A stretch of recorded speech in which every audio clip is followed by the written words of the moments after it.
Lena yi-part 2 yemithetho yama-exponents.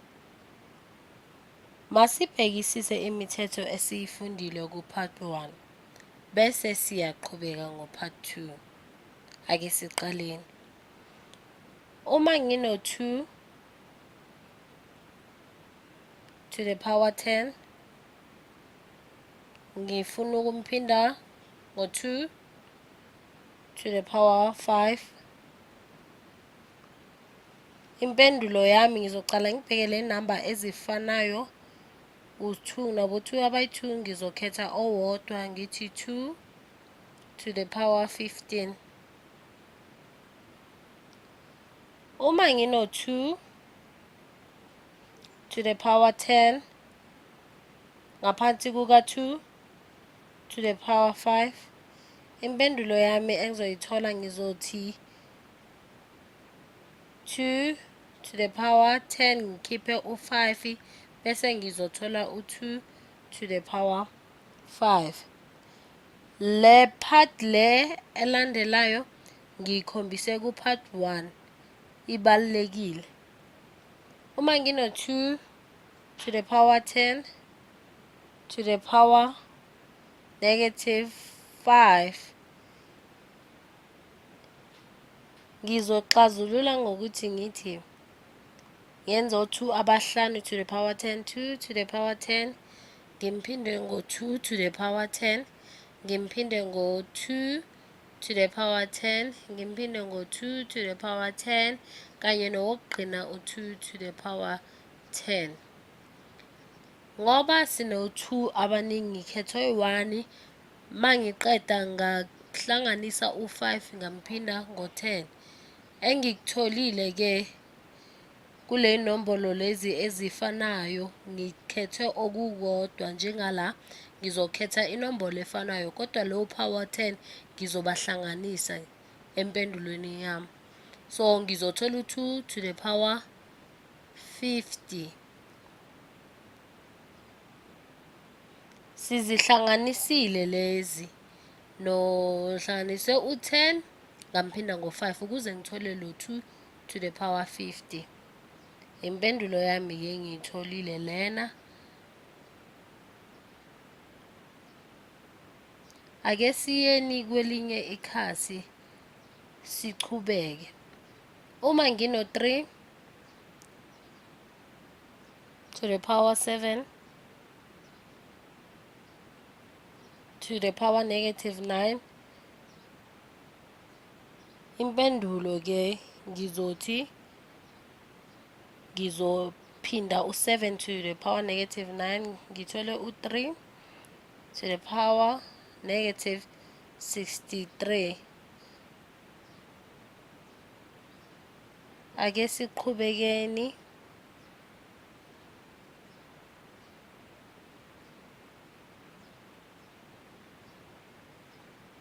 Manje ngizonifundisa exponent yokugcina. Uma ngino-2 ngifuna ukumphinda ngo-9 to the power 100. Le ibukeka inzima le nambolo ngoba yinkulu, kodwa sizothola u-2 to the power 100 no-9 to the power 100. Ngoba leni nzima ke siyenze ngey'nombolo ezincane. Uma ngino-4 ngimphinda ngo-5 to the power 3, ngizohlukanisa kube bathathu. 4 ngimphinde ngo-5, ngiphinde u-4 ngimphinde ngo-5, nomunye u-4 wesithathu ngimphinde ngo-5. Lokhu-ke ngizokuxazulula ngokuthi ngibeke ngonina ney'nombolo ezingaphansi ezincane. U-4 sinabo-4 abathathu nabo-5 abahlanu. Ngibeke ngonina ngaqala ngencane bese ngenza enkulu. Nayi impendulo yami, 4 abathathu no-5 to the power 3. Uma sibheka la phezulu le nombolo azifani ke. yikho impendulo yethu ikanjena. Angeke sikwazi ukuhlanganisa inamba ezingafani or sithathe eyodwa njengoba ngiyenzile nala ngaphansi. Ithi ngiphinde-ke imithetho futhi niyibonisise kahle. Masiye kwelinye ikhasi. Imithetho-ke le yokugcina yama-exponent. 2 to the power 7 ngimphinde ngo-2 to the power 3. Impendulo engizoyithola ngo-2 to the power 10. Bese uma ngino-2 to the power 7 ngaphansi kuka-2 to the power 3 ngizothola lokhu. Ngizohlukanisa u-7 no-3. Ngizothola u-2 to the power 4. Uma ngino-2 to the power 7 to the power 3 ngizothola u-2 to the power 21. Uma ngino-2 ngifuna ukumphinda ngo-7, impendulo engizoyithola-ke ngizothola 2 to the power 3 no-7 to the power 3. Lena-ke besiyenza yimithetho yama-exponent. Siyenze emine. Ake ngiqhubeke nangaloku engigcine ngayo ku-part 1 engithembisile ukuthi sizoqhubeka ngako sizokwazi ukubonisisa kahle. Uma ngino-3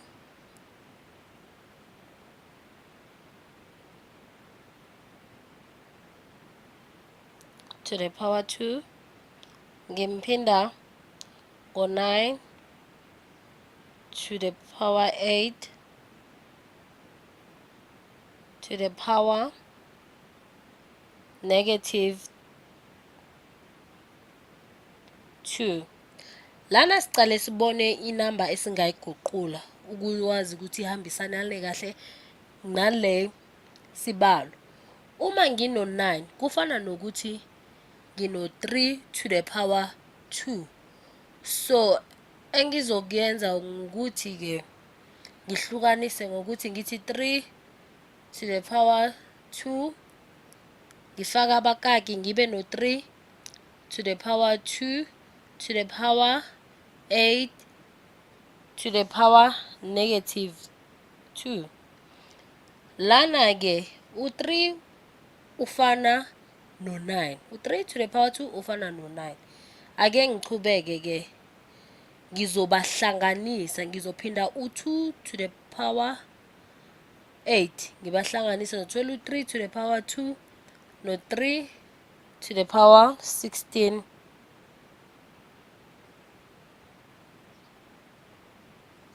to the power 2. Ngoba-ke sesiney'nombolo ezifanayo ngizothatha eyodwa. Ngizothatha u-3 owodwa to the power 18 ngoba ngihlanganise u-16 no-2 bese to the power -2. Engizokuthola-ke kule mpendulo yokugcina ngizothi-ke 3 ngiyohlanganisa u-18 to the power -2. Engizokuthola-ke ku-36. Uma siya phezulu u-9 ngibe ngamguqula ngoba uyakwazi ukuguqula kufana ngo-3 to the power 2 ukuze ngikwazi ukuthola le mpendulo lena. Ngaqhubeka ngaba no-3 abafanayo ngakhetha owodwa u-3 kwaba oyedwa bese ngahlanganisa lama-exponent aphezulu. Ngiyathemba ukuthi niyibonile imithetho le besiyifunda le emine. Ukuze ukwazi ukwazisisa kahle ama-exponent ungaqhubeka wenze ezinye izibalo ukwazi ukuzigcina ekhanda imithetho. Angeke ukwazi uvele nje ukugcine imithetho, uzohamba isikhathi uzikhohle. Ngithemba ukuthi konke kuzohamba kahle. Ngiyabonga ngesikhathi sakho.